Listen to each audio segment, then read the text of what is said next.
Hey guys, this is your host Thomas Tyree here from On the Hot Podcast. Today, this will be the Combat Series episode number 89 for you guys today. And to kick off the opening segment this week, I'll be sharing my fight summary on the fight that took place yesterday in the sport of boxing between Artur Beterbiev and Dmitry Bivol. So yesterday in the sport of boxing, we saw Dmitry Bivol defeat Artur Beterbiev by majority decision to become the new undisputed light heavyweight champion in the sport of boxing. So I'll be sharing my fight summary with you guys.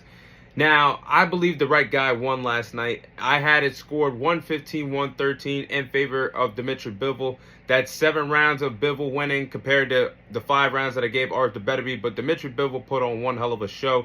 And both of these respective fighters had another classic chess match. This is what you want. Keep the casuals away. This was pure entertainment for boxing fans to get to see the best of the best fight each other. Pound for pound stars getting in the ring for an undisputed championship fight. But Dmitry Bivol got the better of Artur Beterbiev and really picked up the pace of the fight in the second half of the fight. He used a stiff jab, still has one of the best jabs in the sport of boxing, won the counter-punching battle against Artur Beterbiev, and boxed well off his back foot. Even though at times Artur Beterbiev was bringing the pressure to him fighting forward, Dmitry Bivol made the key adjustments to win the counter-punching battle, keep Artur Beterbiev off of them, and he did everything correctly this time. He made the adjustments, and he didn't fade away in rounds 10, 11, and 12. That's the case of one of the reasons why several people thought that Dmitry Bivol lost the first time around. This time around, he finished strong in rounds 10, 11, and 12. And I think that helped his case of winning this fight. He was very active. He was landing more cleaner punches on Artur Beterbiev. And he did a good job getting inside, splitting the guard, and fighting in the inside against Artur Beterbiev, who has a 95% knockout ratio. I might be wrong on that. 95 knockout ratio. But, man, Dmitry Bivol, this was some great boxing yesterday. I mean, this was something that pure boxing fans love to see. The best of the best fighting each other in pure chess matches. Yes, the knockouts are fun to see, but when you have the two best of the best fighting each other in the sport of boxing, going back and forth, giving us several different styles of boxing throughout the fight, that's everything you want to see. And I'm dying to see a third fight between these two respective fighters. I think a trilogy is going to happen. I'm going to get to that.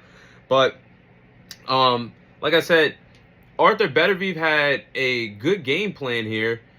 He was strong in his attack, walking down Dmitry Bivol like he did a lot in the first fight. He was landing the power. He was landing the power strikes, making Dmitry Bivol respect his power early on in the fight. You could tell Dmitry Bivol felt uncomfortable. He had to take them body shots. I'm thinking to myself, why is Bivol not taking the fight coming forward more quite often? But it's hard when you're fighting a powerful puncher like Artur Beterbiev that has knocked out every opponent that he's fought except Dmitry Bivol. So the body shots, you could tell that Dmitry Bivol was taking a toll on him. And then obviously in the 12th and final round, Artur Beterbiev landed a clean right hook, landed the right hook or the right hand on Dmitry Bivol, which made blood come down his eye, and that looks like that's going to be something that Dmitry Bivol is going to have to take some time to heal up on with that eye injury that occurred in the 12th and final round. But yes, this was one hell of a fight between the two respective fighters.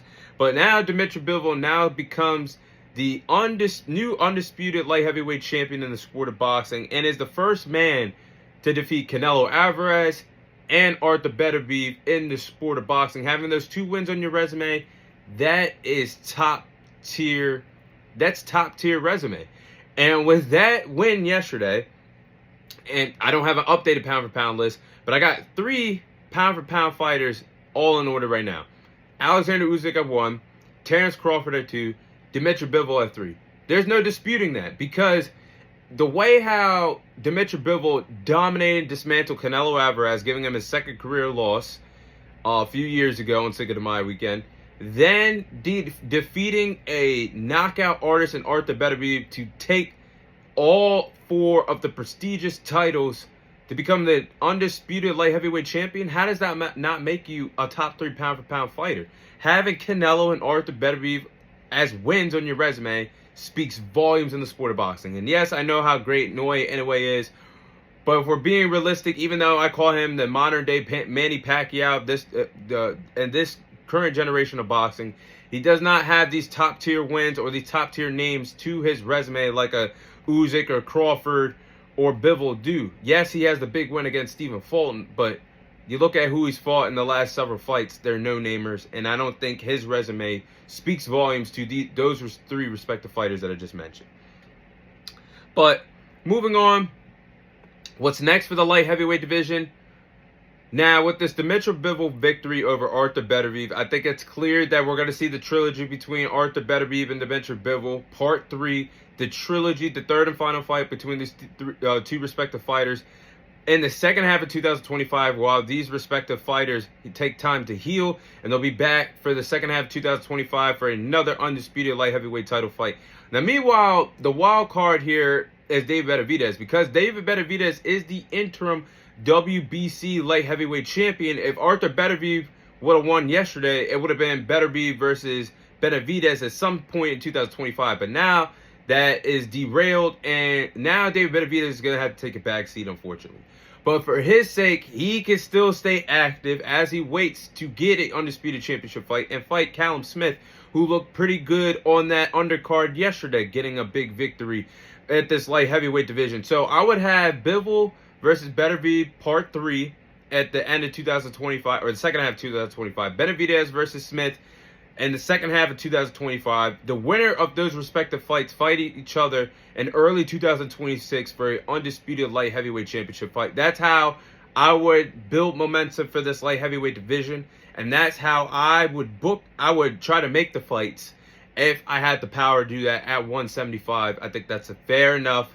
I think Bivol and Beterbiev, winner moves on, and the winner of that Callum Smith and David Benavidez fight gets an undisputed championship fight. I think that's the correct route to go at 175 moving forward. But with that being said, I'll go ahead and give my quick summary of the undercard of this Artur Beterbiev and Dmitry Bivol card, the fights that stood out to me the most. So, Joseph Parker knocking out Mark Bacoli in the second round yesterday in that heavyweight bout. I think Mark Bacoli taking this fight on a 24-hour to 48-hour notice was pretty bold, but pretty brave at the same time. He's got a set of cojones on him, but I think that was too much, because he had to get on, I think, 2 to 3 flights and a matter of 24 to 48 hours. That's jet lag, 1, on your legs and your body. 2, the man weighed 310 pounds with 0 training camp, fighting one of the best heavyweights in Joseph Parker, which is another bold move. But hey, a knockout victory is going to look good on Joseph Parker's resume, whether Mark Bacoli took this fight on a 24 to 48 hour notice or not. It's going to be interesting to see, because Joseph Parker was supposed to get a undisputed heavyweight champion.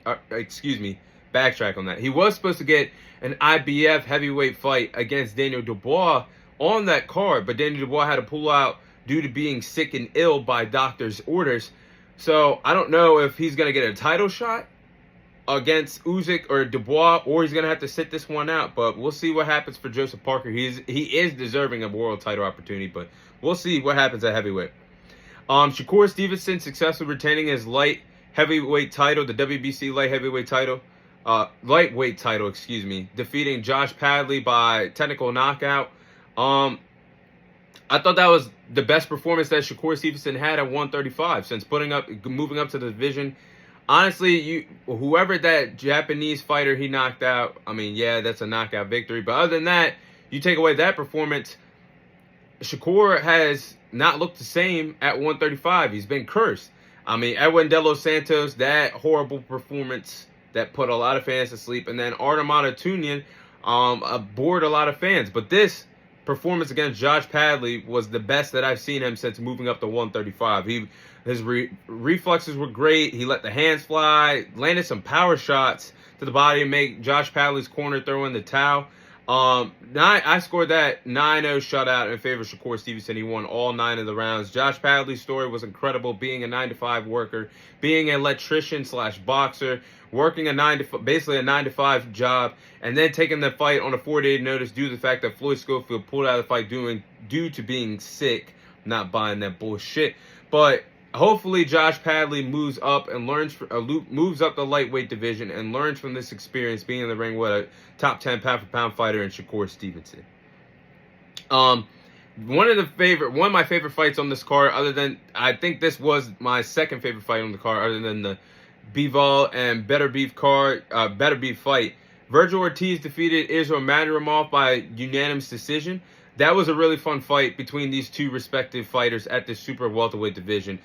Jam-packed. It was a phone booth style fight. Both of these fighters standing in the pocket, exchanging blows back and forth, tick for tick, attack for tack in that boxing ring yesterday. But Ortiz, I think Virgil Ortiz really boxed well in the pocket, stayed calm, established his power, really got in the groove of the fight in the second half of the fight, gained momentum. I think Golden Boy Promotions, Oscar De La Hoya, and Bernard Hopkins really got a future star in the sport of boxing, Virgil Ortiz. I think he's that USA/Mexican star that a lot of boxing fans will feed into. He's very entertaining in the ring, does not duck the smoke, and wants to fight the best of the best. I think he's going to get a world title opportunity at some point in 2025, but I think he's going to be a cash cow for Golden Boy Promotions. Now, K-Bell knocking out Zhilei Zhang. This will be the final fight I covered, but he knocked him out in the first round, or in the 6th round, and gave Zhang his first career knockout loss. Now, K-Bell is 27-0. Really had a really strong performance. Another wild card has been unlocked at this heavyweight division. That is a very stacked division, and it's arguably one of the best divisions in the sport of boxing. But K-Bell took it to Zhang after being dropped in the 5th round. He overcame adversity, stayed calm, stayed cool, stayed collected, and knocked Zhang out with a body shot. And Zhang was down to the point where everybody knows in combat sports where you stand next to the winner, the loser, while the referee raises the winner's hands. Zhang couldn't even get up there to be a part of the final decision because Zhang was on getting air in the corner with a ventilator mask. He was trying to get back. His wind, his air after he got knocked out with a cold body shot, and that's what happens when you take that type of punishment in the boxing ring. Once you get hit with a liver shot, it shuts down everything. But Zhang looked out of shape. He was gassed and tired after the 2nd round. Mouth open. That's not a good sign for breathing in the sport of boxing. So we'll see. Zhang is 41 years of age. So we'll see if he continues to fight in the sport of boxing or this is it for him. But yesterday, I got to say, this was probably the best boxing card I've seen in years. And once you take time to digest it, it's going to go down as one of the best cards of this generation. Hands down, I give it a 9 out of 10. I give the fighters that came in, shout out to Mark Piccoli and Josh Padley, saving the card and coming on a 2-day notice, saving the card regardless.